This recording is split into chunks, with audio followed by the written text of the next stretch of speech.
So one important thing when we're talking about drop shot fishing is our hookup ratio and our landing percentages, right? Light line, we need to be able to get the best hook in those fish as possible. So I'm gonna give you guys a quick little tip on how to give yourself the best chance at the best hookup ratio on those fish. And so what we're gonna do is we're gonna tie a polymer knot. This is the same knot that I tie for virtually everything when I'm connecting my line to my lure or to my hook.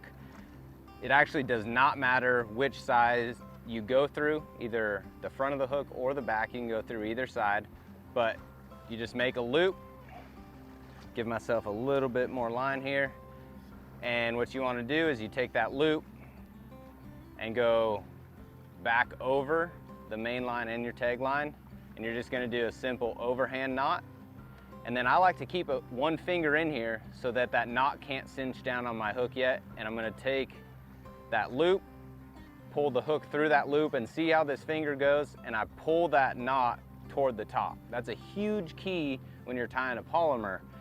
And then I'll pull that finger out and I'll continue to make and force that knot at the top. Now we're not gonna cinch it all the way down here. Then I'm gonna grab my hook and then I'm gonna lube that up a little bit. That helps keep any friction off of my line. Remember, we're talking really light line, 6-8 pound Seaguar gold label here, and you just continue to pull that down. Now we'll see which direction this hook is facing. See how that hook, it's actually kind of sitting up a little bit, but the problem is that you can never guarantee that hook is able to rotate and spin. So all you do is you take your tag end, and this is where it's important which side's up. You want to drop it through the hook point side of the hook. So down through the top, and all we're gonna do is we're gonna pull that tag end down through, and we're gonna rotate that knot.